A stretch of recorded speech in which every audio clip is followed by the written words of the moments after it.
నిర్దోషిగా నిరూపించుకోవడానికి ఫైనల్ ప్రయత్నం అక్కడ చేయండి. గవర్నర్ని మార్చమండం కూడా దేనికి? మీరు ముద్దాయిగా ఉన్నారు కనుక ఆ సంస్థను అడ్డుకోవడానికి గవర్నర్ మీకు సహకరించడం లేదు కనుక మార్చమని దిగిపోమని చెప్పడం అనేది నవ్విపోతున్నారు అందరూ. ఏంటి ఇంత అసమర్థంగాను, ఇంత అనాలోచితంగాను, ఇంత అన్కాన్స్టిట్యూషనల్గాను, ఇంత అనుభవం ఉన్నటువంటి వాళ్ళు పార్టీ మాట్లాడుతుందనే అంశాన్ని తీవ్రంగా మేము ఖండిస్తున్నాం. ఇప్పటికైనా స్టాప్ చేయాలని మనం వచ్చేస్తాం. రెండోది, గౌరవనీయ గవర్నర్ గారు, మా పార్టీ విజ్ఞప్తి ఏంటంటే, ఎగ్జిక్యూటివ్ హెడ్గా ఉండేటువంటి మీ ప్రభుత్వంలో శాసన వ్యవస్థ ఇది. శాసన వ్యవస్థ అంటే ఏంటి? గవర్నర్, శాసనసభ, శాసన మండలి, ఇదంతా శాసన వ్యవస్థ.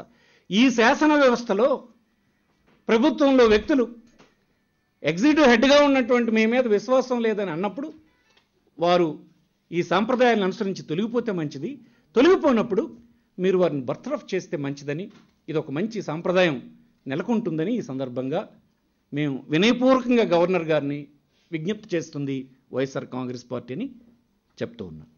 ఇక ఇతర అంశాలు రాష్ట్రంలో చాలా ఉన్నాయి. ఎందుచేత మిమ్మల్ని, ఒకవేళ మీరు విజ్ఞత కలిగినటువంటి వ్యక్తిగా అయితే ఎందుకు మీకు వెంటనే ఇలాంటి సందర్భం వచ్చినప్పుడు తొలగి ఎవరికైనా ఇవ్వమంటామంటే ఒక ఉదాహరణ చెప్తాను. వ్యవసాయం ఆధారితమైనటువంటి రాష్ట్రంలో జూన్ 1 నుంచి ఖరీఫ్ సీజన్ ప్రారంభమైందా? కోట్లాది మంది ప్రజలకి ఆధారమైనటువంటి వ్యవసాయం ప్రారంభమయ్యేటువంటి సీజన్ వస్తే క్రెడిట్ ప్లాన్ అప్రూవ్ చేయడానికి గడిచిన నెల 15వ తేదీన మీటింగ్ పెట్టుకోవాలని గత ఎస్ఎల్బీసీలోనే మీరు నిర్ణయం తీసుకొని ఈవేళ నెల రోజులు దాటుతున్నా కనీసం క్రెడిట్ ప్లాన్ అప్రూవ్ చేసుకునేటువంటి పరిస్థితి లేదు. ఎస్ఎల్బీసీ మీటింగ్ పెట్టే పరిస్థితి లేదు. రైతాంగానికి రుణం ఇస్తారా ఎవరా దిక్కులేని పరిస్థితులు కింద నెలకొని ఉన్నాయి. మాట్లాడిన పాపాన పోలేదు. విత్తనాలు అవసరం పడుతుంది, ఎక్కడ విత్తనాలు ఉన్నాయో లేదో అనేటువంటిది ఏ వ్యక్తి చూసినటువంటి నాదుడు లేడు. ఇది ఒక ఉదాహరణ. ఎందుకంటున్నాంటిది, ఎప్పుడైతే ఎట్లాంటి ఆరోపణలు మీ మీద వచ్చాయో మీరు వైదొలిగి ఈ బాధ్యతల్ని, పరిపాలనా బాధ్యతల్ని ఇంక మీ పార్టీ అప్పచెప్పండి. మీ పార్టీలోనే ఇంకొకరికి వస్తుంది. అప్పచెప్పి మీరు ఈ విషయాలన్నింటినీ కోర్టుల ముందు తేల్చుకొని పరిపాలన సావధానంగా చేయడానికి వీలుగా ఉండే పరిస్థితులు మీకు నెలకొంటే తర్వాత మీరు రండి. రెండు వైపులా ఇది చేస్తూ ప్రజల పరిపాలన అనేది గాలికి విడిచిపెట్టి ప్రజల అంశాలన్నీ పక్కన పడిపోతుంటే, వారు గొగ్గోలు పెడుతుంటే ఏ విషయాన్ని మీరు పట్టించుకోకుండా సింపుల్గా చెప్పాను. ఎస్ఎల్బీసీ మీటింగ్ మీరు నిర్ణయించుకున్న తేదీ నెల రోజులు అయిన తర్వాత కూడా పెట్టే దిక్కు లేదు. ఎప్పుడు పెడతారో ఎప్పటిదాకా మీరు నిర్ణయించిన దిక్కు లేదు. జిల్లాల్లో క్రెడిట్ ప్లాన్ గురించి మాట్లాడే నాదుడు లేడు. గడిచిన సంవత్సరం మీ హయాంలో మీరు అనుకునే టార్గెట్ రైతాంగానికి రుణం ఇచ్చిన పరిస్థితి లేదు. ఈ సంవత్సరం అంతకంటే అధ్వాన్నమైనటువంటి పరిస్థితి ఉంది. ప్రత్యామ్నాయంగా మీరు ఏం ఆలోచన చేస్తున్నారో, ఏం భరోసా ఇస్తున్నారో రైతాంగానికి చెప్పాల్సిన అవసరం ఉందా?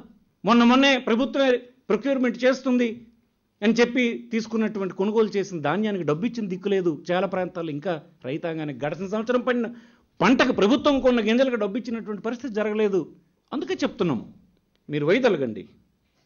మీ ఇష్టం, మీ పార్టీలో ఎవరైనా పెట్టండి, ప్రభుత్వం నడుపుకోండి.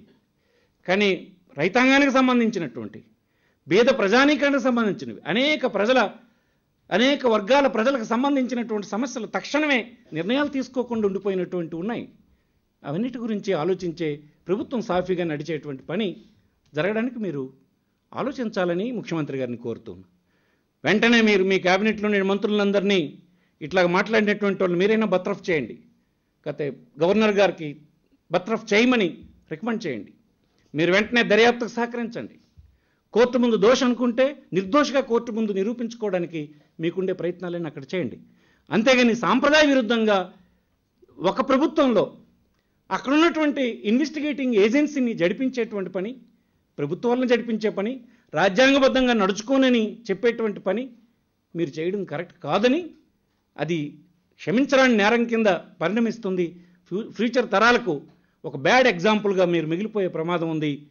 దీన్ని గమనించాలని వారిని కోరుతూ, వైఎస్ఆర్సీపీ కోరుకున్నది ఏంటంటే, గవర్నర్కి ఈ రాజ్యాంగం ఇచ్చినటువంటి హెడ్ ఆఫ్ ద ఎగ్జిక్యూటివ్ కింద ఇచ్చినటువంటి స్టేటస్ని అందరూ గౌరవించి తీరాలి. అది కాన్స్టిట్యూషన్ చెప్తున్నటువంటిది. ఆ పరిధిలో విశ్వాసం లేనటువంటి వాళ్ళు, అతని కింద పనిచేయడానికి నమ్మకం లేనటువంటి తొలగిపోవాలే తప్ప ఇలా మాట్లాడడానికి వీల్లేదన్నటువంటిది మరొకసారి మేము రీట్రేట్ చేస్తూ, వెంటనే 2-3 దర్యాప్తుకి చంద్రబాబు గారు సహకరించాలి. దోషిని దర్యాప్తు సంస్థలు పేర్కొంటే కోర్టు ముందు రుజువు చేసుకోవడానికి అతను ప్రయత్నం చేసుకోవాలి. ఈలోపుగా రాజ్యాంగ బాధ్యతలు నిర్వర్తించడం అనేది మీరు ప్రమాణం చేసి వచ్చారు కనుక, తప్పు చేశారు కనుక తప్పుకొని ఈ పరిపాలన అనేది మీ పార్టీలో మీరు ఎవరికైనా అప్పగిపుకునే స్వేచ్ఛ మీకు ఉంది కనుక చేయాలి తప్ప ఇలాంటి చెడ్డ సంకేతాల్ని, రాజ్యాంగ విరుద్ధమైన సంకేతాల్ని, చట్టవిరుద్ధమైన సంకేతాల్ని, ఈ దేశంలో నెలకొన్న అత్యున్నత సాంప్రదాయ విరుద్ధమైనటువంటి సిగ్నల్స్ని మీరు దేశంలో ఇవ్వడానికి వీల్లేదని వైఎస్ఆర్ కాంగ్రెస్ పార్టీ చెప్తోంది.